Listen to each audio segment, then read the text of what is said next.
Welcome to Doing Business with a Servant's Heart. Doing business in life with a purpose, serving others and achieving success. I'm your host, Steve Ramona. We created this show for you because we want everyone to learn how to do business in life, to make an impact in the world. And what impact will you make today? And my guest today has made tons of impact. I was learning about that today. Erika, welcome to the show. Thank you. So let's talk about what you do, which is very unique. We talked about it in the green room. A lot of people don't know what it is, but it's continuity in business. Mm-hmm. What's that all about? At base, it is allowing your business to survive and thrive through any type of disaster and disruption. And I'll go into what these traditionally are seen to be and then how I'm shifting that a little bit. So traditionally, they think of a disaster, they think of a natural disaster or a man-made disaster. Which is definitely going to impact your ability to do business and keep your doors open and cash flowing. But then you have disruptions, and disruptions can be as simple as a key piece of machinery not working anymore, or if you have a leader who's no longer there, and be it that they died or that they had moved on to a different company. So there's a knowledge and culture component that leaves. So preparing for that. And so that's also part of succession planning. Most people assume immediately that business continuity is succession planning. That's just a small aspect of it. But another thing that I'm finding recently, now I've been saying, I have a book and it's called How to Not Kill Your Business. The first part is grow your business in any environment. There are people who have read the book or who understand business continuity and say, well, I realize without business continuity, I can't grow. Now, when I'm talking about this disruption, that's actually a good, but also bad disruption, a double-edged sword, is if you grow too quickly, if you become popular overnight, you do not have the internal infrastructure to handle the influx of new clientele plus serving your existing clientele. And that is also a disruption. So it is also about getting you to a secure place from which you can grow. And when you do grow, you do it in a responsible way that makes your business stay intact as well as your reputation and your client service, because reputation is one of the biggest assets that business continuity helps you protect. I like how you said that, because disaster in business is what I think about, but it's much more than that. It's not what you're saying. It's just not the catastrophic events that happen in your area or areas of your business. Right. And I think if you think of it that way, it's very myopic and it leaves you open to the other things. If you're waiting for the big bad monster to come through the door and it's actually, 100 little trolls instead who are coming, and you are not prepared for that because you're expecting the big thing, then that's still going to mess you up just as bad, if not worse. Yeah. ROI is a big buzzword in sales and business marketing and all that, but you got a unique acronym called COI. What is COI and how'd you come up with it? It's cost of inaction. So I would talk to people about, your ROI of your investment with a business continuity plan. There's a lot of ROI for that, but I found that for certain businesses, because, large corporations do business continuity. International corporations do business continuity. They call it something different. They call it enterprise resiliency. It's the same thing, but they just, because it's so huge, they call it something else. But small businesses don't. And I endeavor to change that. And when I'm educating small businesses about business continuity, I'll tell them the ROI, but they're still reticent to get involved in it because they see it as a cost, not an asset. They don't see it as an investment in protection of their future and their business. So I'm like, if you don't do it, this is what's going to happen. There is a cost of inaction. And the worst end of that spectrum is your business just dies. You are unable to take in money. You're unable to service your clients. You're going to have to make that phone call to your clients to say, I can't do this for you. You're going to have to make the phone call or have a meeting with your employees and say, I need to let you go because we don't have a business anymore. And then you also need to have this conversation with yourself and have a come to Jesus moment where it's like, I need to let this dream die because I didn't protect it. And it's interesting because we say indecisiveness in individual business owners, business people is a big problem. I run into it talking to people all the time. I don't know. Inaction is tied to that. Right. They call it paralysis by analysis. Paralysis, but Yeah, where you spend too much time in your head. Well, what, like you're too scared to pull the trigger on certain things. And I know for a lot of small businesses, they go, okay, in order for me to spend money on business continuity, I need to have an influx of cash, which I can only get by spending money on marketing. And I'm like, okay, but look at it this way. You can spend all the money in the world on marketing to bring clients to you, but if your doors are closed and your cash registers have the inability to open, what does that do for you? All that does is cause a need for your product or service for these clients you can't serve. Then they're going to go to your competitor and give it to them because you're not doing anything. You're a sitting duck. And marketing is part of it. You're not saying no marketing. It just needs to go down the totem pole a little bit in Yes. what your structure of your business is. Right. I think kind of like we talk about PR and marketing. I think marketing has done a great job of marketing. Okay. So like so it's being a veteran, we talk I track how like we'll joke in different branches. So I'm Army. We'll all joke about how the Marine Corps has the best PR machine in the world. And it's true. They are the smallest branch. They always exceed their recruitment numbers every single year. They have to defer people, but the Army struggles to do this. So does the Air Force, and so does the Navy. The Marines have got it down pat. And part of their PR machine is they've never changed their messaging. And their messaging is, it is an honor to be with us. That's why it's the few, the proud, and the Marines. It is an honor. You should be paying us. They don't give any sign-on bonuses. They don't give any kind of extra special treatment where everybody else is trying to lure people in. They have an incredible PR machine.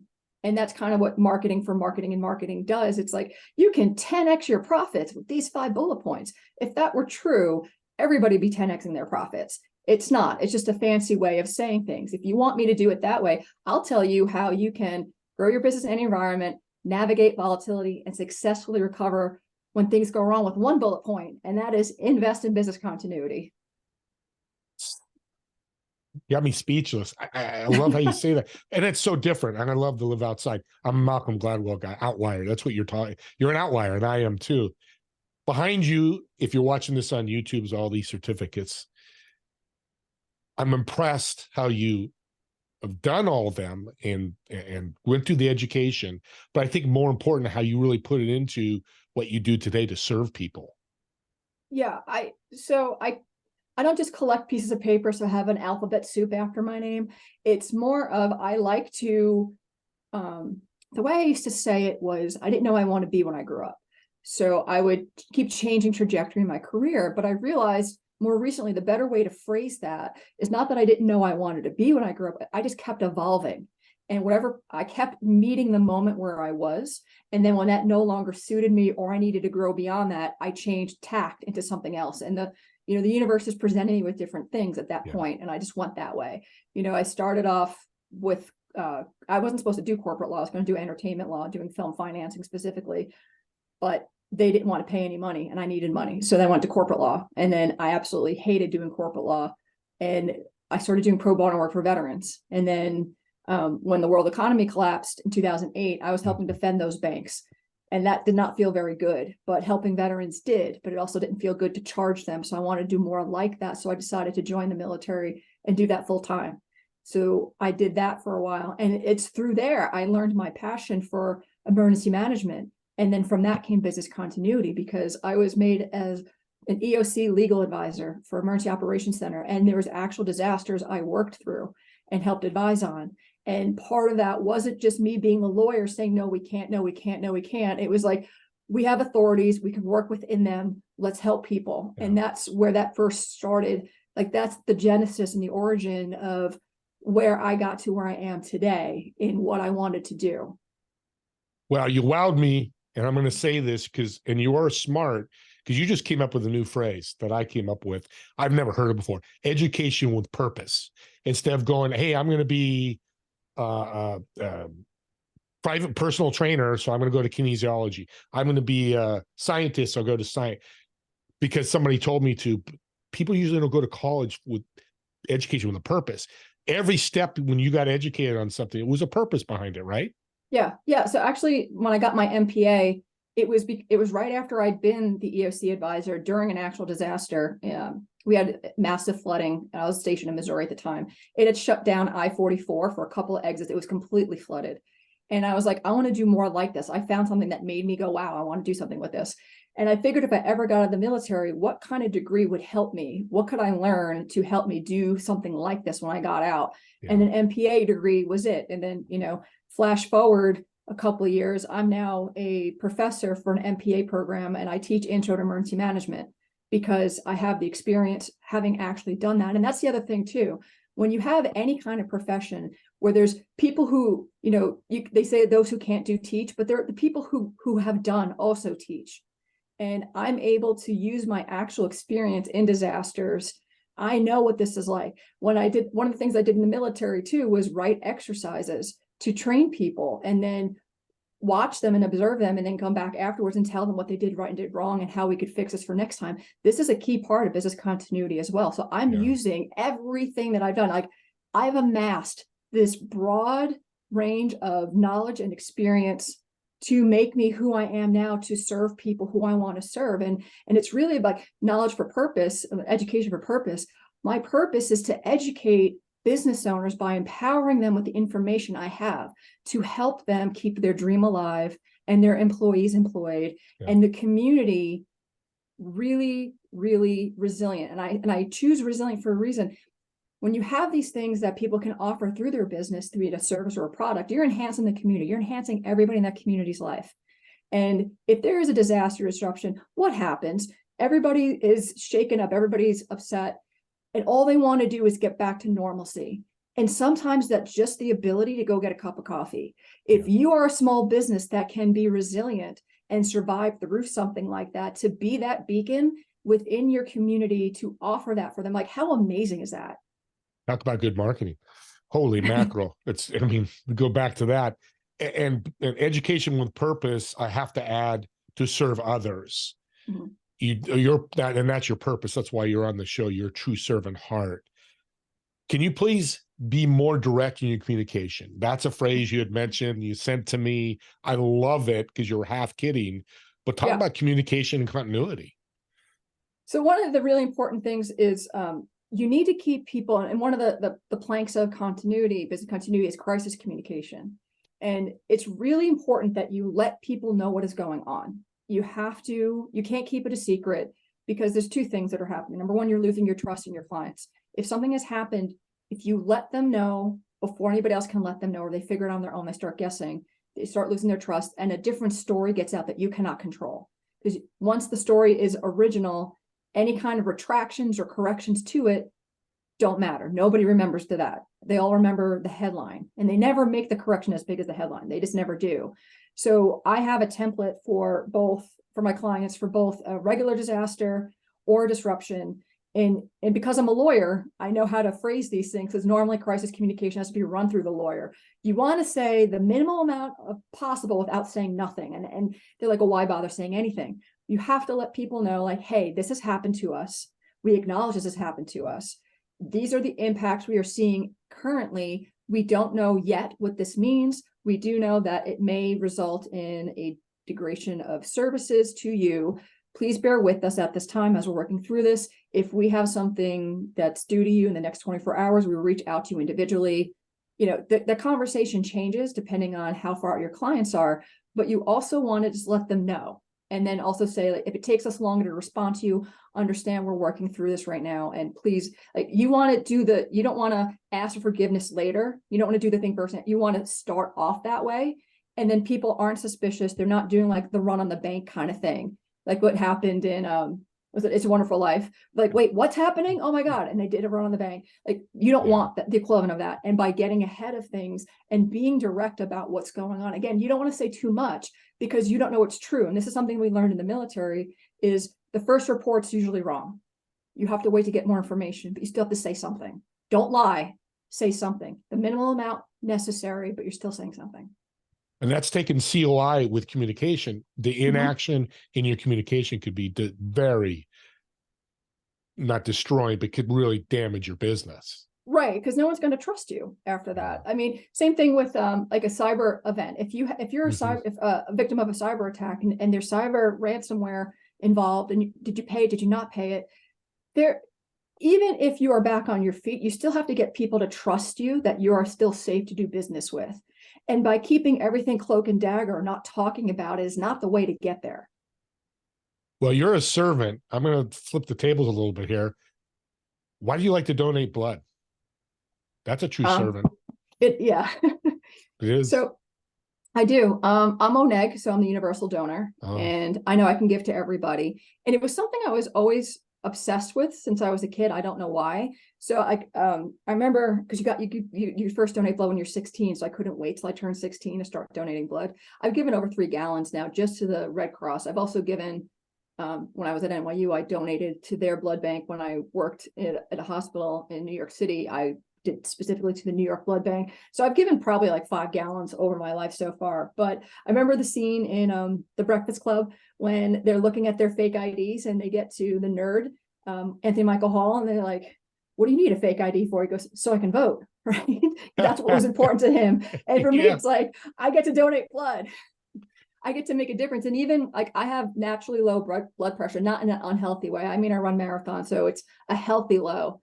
And some of their standards, my blood pressure is too low. And I'm like, no, I'm healthy. I'm not weak. And they go, well, we can't. I go, I'm O negative. And they go, we'll make an exception. All right, go run up and down the stairs 3 times and come back. And I'm like, okay. So I get my blood pressure up enough on the cuff. And they go, all right, if you're going to pass out, I'm like, I'm not. Trust me, I'm fine.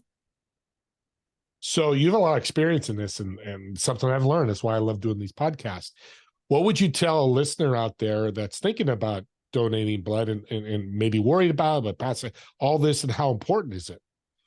Well, I think it helped. Not only did I always wanted to do it, and I started doing it pretty early, but I worked in a hospital in an ICU, and knowing how many units of blood I held in my hand and plasma and brought up to patients who needed it. And it is such a simple, like the unit of blood you can replace with, a Nalgene bottle. That's how you replenish your blood, is from drinking water.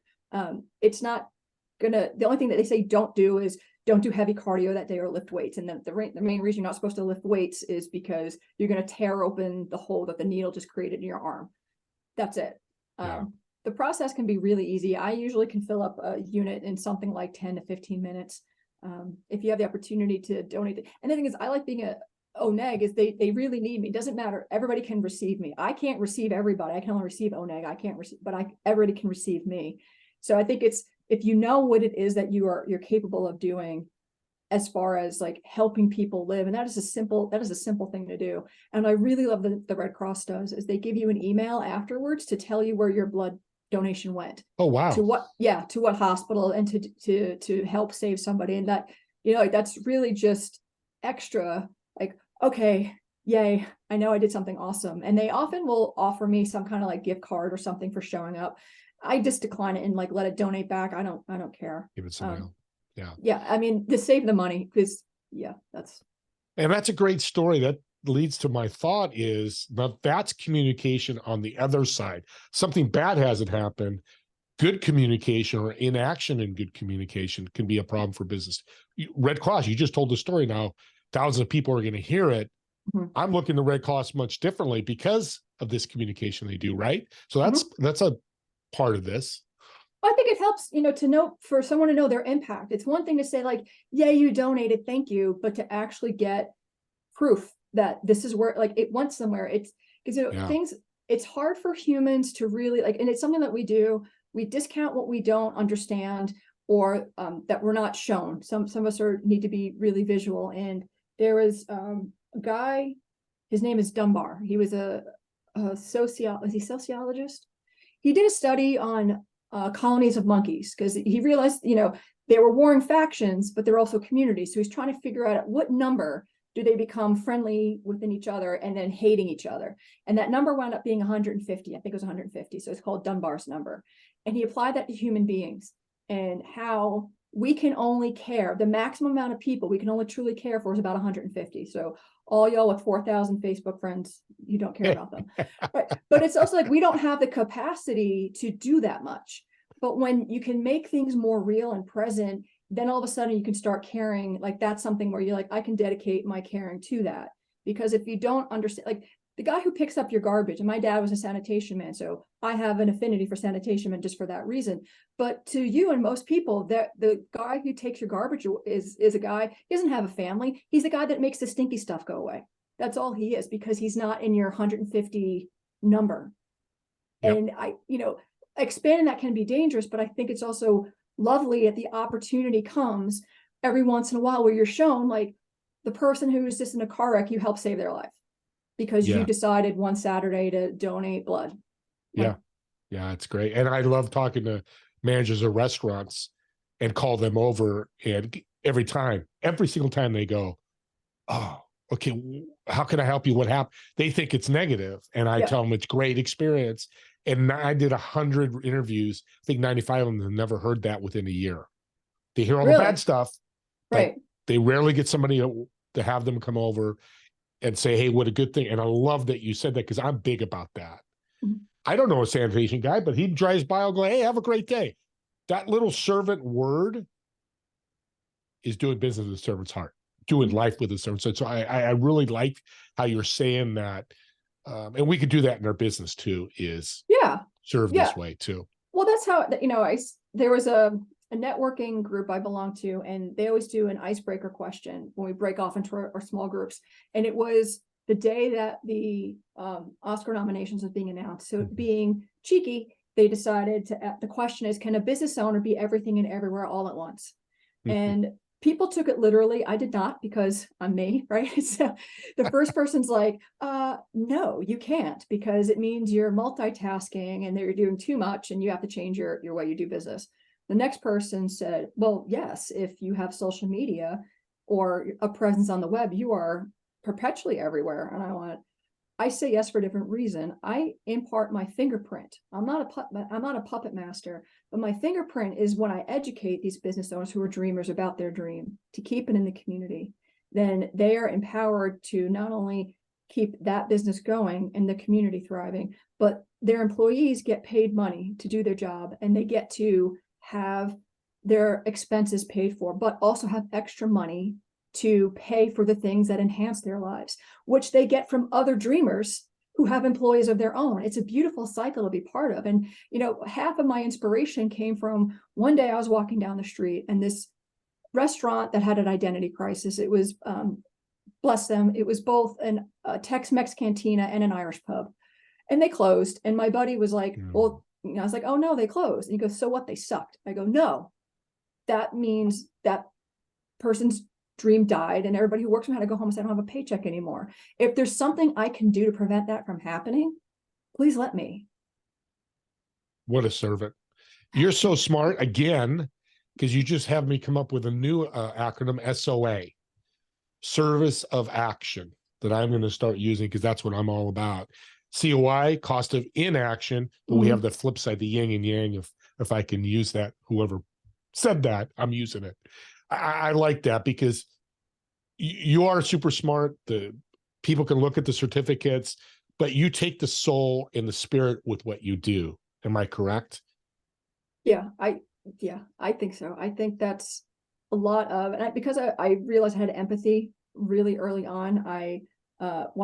When I was in 7th grade, one of my classmates, his father died. He was a firefighter for the FDNY, but he had meningitis and he died. And I was inconsolable. Like, this kid bullied me. So it wasn't like I wasn't crying for him. What made me so upset was his younger brother. I don't know why I fixated on this thought, but I was like, who's going to teach him how to shave? Because he didn't have a dad. And that just killed me. And I didn't understand it was empathy at the time. But then as I grew, I'm like, I know exactly what that is. It sucks because it hurts. It hurts. And then I've gotten better at, like, I don't want to say controlling it, but managing it. I don't want my empathetic side to ever die. I mean, that's a lot of how I connect to people. That's a lot of why I care. That's a lot of why, we were talking about this in the green room. Certain celebrities make a big show of donating. Like, oh, she's so great. And I'm like, nobody knows who I donate to. And it's not because it doesn't matter. Like, I do it. But if it was truly an act of selflessness, like, make it an anonymous donation. You don't need to have that big show of it. I guarantee you how many celebrities actually do donate anonymously. You don't need to bring the big, Eggman check with you. Yeah. Yeah. And that goes for regular is the wrong word. People that aren't celebrities or professional athletes, same thing. Do what you do and move on.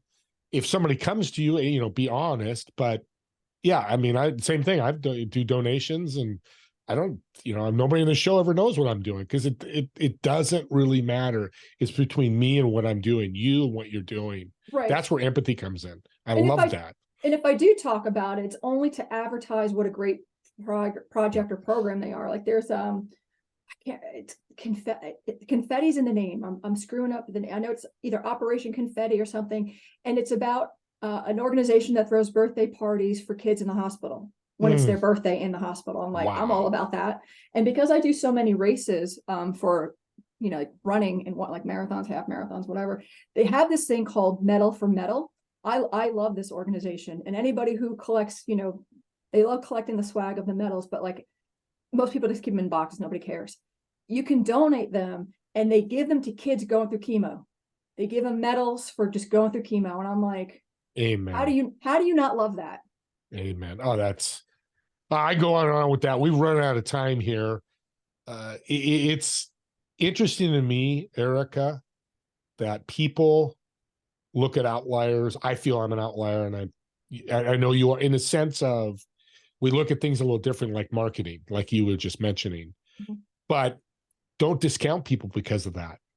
Right. It's another way. There's so many ways to be successful. Business continuity is one of them. Marketing's another. Sales another. But having all the structure in your business should be all organized. Right. Well, so I'm an outlier even within the business continuity realm, because I am specifically targeting. I don't have much competition, because nobody wants to educate somebody about something they don't know they need. And I'm like, no, I want to educate you. I want you to know about this. I want you to start thinking about it, because you need this. The failure rate of small businesses is 80%. The failure rate of franchises is 5%. There's a reason there's a difference there, because the franchisees are doing things like business continuity that small businesses are not. And the only reason that small businesses aren't doing business continuity is, number one, they don't know about it. And number two, they're not spending money on it, but they're not spending money on it because they don't know about it. And they don't know how vitally important it is. And there's that Chinese proverb. I say start business continuity along with your business plan. When you're starting out, get the practices in right away. But the Chinese proverb is, the best time to do this was 20 years ago. The second best time is now. So no matter where you are, the thing I like to say is, it's never too late to learn what you wish you knew earlier. Yeah, I like that. And you can save your business. Anybody out there that owns a business or wants to start one, if you take this small little cost of business continuity and it saves your business, I think you'd all jump on it right now. Yeah. So reach out to Erika. I'll have a show notes in the show notes, her information. I want to thank you for being on. This was so powerful to me. I've learned so much. I want to thank you so much. Thank you. When audience, listen to our next episode, and can you do me a favor? I watch this again. I know you're going to pull some tidbits out of this that Erika's told us. And because business continuity could be life continuity. She doesn't do that, but I think it spills over into your personal life. And we'll see all of you in the next episode.